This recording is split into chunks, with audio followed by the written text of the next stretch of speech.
ನಾಚಿ ಮಸಾಲ. ಎಂತ ಅಡಿಗೆಯ ರುಚಿಯಾಗೋ ರಹಸ್ಯವು 20 ರೂಪಾಯಿ. ಹೇಳಿ ಪಾಯಿಂಟ್ ಆಫ್ ಆರ್ಡರ್. ಒಂದ್ ನಿಮಿಷ ಇದು ಒಂದ್ ನಿಮಿಷ ಪ್ಲೀಸ್. ತಡೀರಿ ತಡೀರಿ ಸರ್, ನನ್ನ ಪಾಯಿಂಟ್ ಆಫ್ ಆರ್ಡರ್ ಇಷ್ಟೇ. ಈ ಸದನವನ್ನ ಈ ರೀತಿ ನಡೆಸೋದು ನಮ್ಮ ಯಾರಿಗೂ ಮರ್ಯಾದೆ ತೋರಲ್ಲ.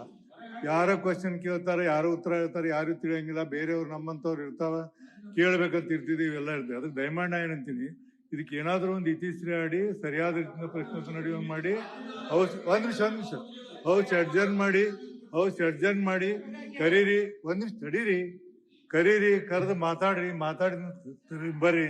ಒಂದು 10 ನಿಮಿಷ ಹೌಸ್ ಅಡ್ಜರ್ನ್ ಮಾಡ್ರಿ. ಈ ಪದ್ಧತಿ ನನಗಂತೂ ನಾಚಿಕೆ ಬರಾಕತ್ತೈತಿ. ಆನೆಸ್ಟ್ ಆಗಿ ಹೇಳ್ತೀನಿ, ಇದು ಹಿರಿಯರ ಮನೆ. ಹಿರಿಯರಿದ್ರಿ ನಿಯಮಾವಳಿ 307 ಅಲ್ಲಲ್ಲ, ಒಬ್ಬ ವ್ಯಕ್ತಿಯನ್ನು ಕುರಿತು ಸದಸ್ಯರ ಸಭಾಪತಿ ಅವರಿಗೆ ಸಂಬಂಧಪಟ್ಟ ಮಂತ್ರಿಗಳಿಗೆ ಮಂತ್ರಿಗಳ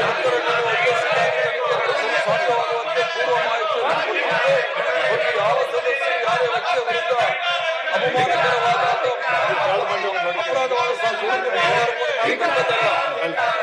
ಸಭಾಪತಿಯವರಂತ ಆರೋಪವು ಸದನದ ಮರ್ಯಾದೆಗೆ ಕುಂದು ತರುವಂತದ್ದು ಅಥವಾ ಅದರಿಂದ ಯಾವುದೇ ಸಾರ್ವಜನಿಕ ರಕ್ಷಣೆ ಆಗುತ್ತಿಲ್ಲ ಎಂದು ಅಭಿಪ್ರಾಯ ಪಡುತ್ತಾದರೆ ಯಾವುದೇ ಸಂದರ್ಭದಲ್ಲಿ ಯಾರೇ ಆರೋಪ ಮಾಡುವುದನ್ನು ನಿಷೇಧಿಸಬಹುದು.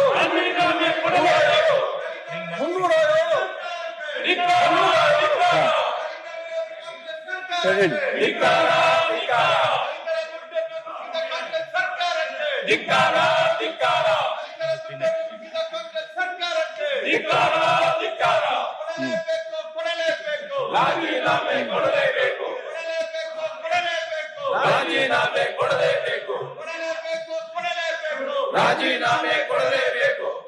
ಹೇಳಿ ಒಂದೇ ಒಂದು ನಿಮಿಷ ಅದೇ ಪಾಯಿಂಟ್ ಆಫ್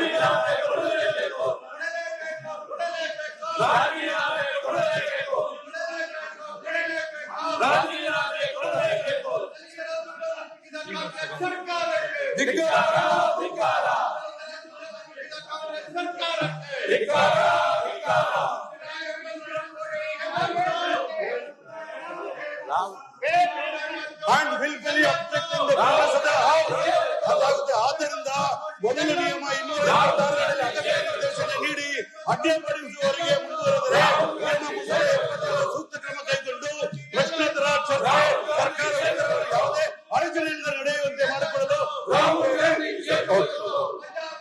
ಈಗ ಹೊರಟಿ ಸಾಬ್ರೆ ನಾನು 3 ಮೀಟಿಂಗ್ ಮಾಡಿದ್ದೀನಿ, ಮದುವೆ ಮಾಡ್ಕೊಂಡಿದ್ದೀನಿ, 3 ಸಲ ಅವ್ರಿಗೆ ಕೇಳ್ಕೊಂಡಿದ್ದೀನಿ, ದಯವಿಟ್ಟು ಅವಕಾಶ ಮಾಡ್ಕೊಳ್ಳಿ ಅಂತ. ಇವರು ಬಂದ ವಾದ ಇವರು ಸದನ ನಡೆಸಬೇಕಂತ ಏನು ಅವ್ರ ಮನಸ್ಸು ಬಿಟ್ಕೊಂಡಿದ್ದಾರೆ. 3 ಮೀಟಿಂಗ್ ಮಾಡಿ ನಾನು ನಮ್ಮ ಮುಂದೆ ಒಂದು ಮನವಿ ಕೂಡ ಮಾಡ್ಕೊಂಡಿದ್ದೀನಿ. ಅವ್ರಿಗೆ ಅರ್ಥ ಆಗ್ತಾ ಇಲ್ಲ, ಅದಕ್ಕೆ ನಾವು ಪ್ರಶ್ನೋತ್ತರ ತಗೊಳ್ತಾ ಇದ್ದೀನಿ. ಅನಿಲ್ ಕುಮಾರ್ ಅವಕಾಶಕ್ಕಾಗಿ ಧನ್ಯವಾದಗಳು. ನನ್ನ ಸಭಾಪತಿ ನನ್ನ ಚುಕ್ಕೆ ಕುರಿತಿನ ಪ್ರಶ್ನೆ ಸಂಖ್ಯೆ 396 ಮಾನ್ಯ ಉಪಮುಖ್ಯಮಂತ್ರಿಗಳು ಮತ್ತು ಕಂದಾಯ ಸಚಿವರು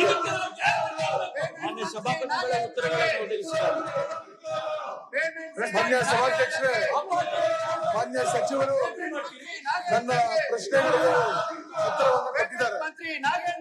ಆದ್ರೆ ಏನಾಗಿದೆ, ಕೆಲವು ಸರ್ಕ್ಯುಲರ್ಸ್ ಈಗಾಗಲೇ ಸರ್ಕಾರದಿಂದ ಈ ಗ್ರಾಮ ಠಾಣೆಗೆ ಸಂಬಂಧಪಟ್ಟಂಗೆ ಕೊಟ್ಟಿದ್ದಾರೆ ಅಂತ ಹೇಳಿ ಉತ್ತರದಲ್ಲಿ ಹೇಳಿದ್ದಾರೆ.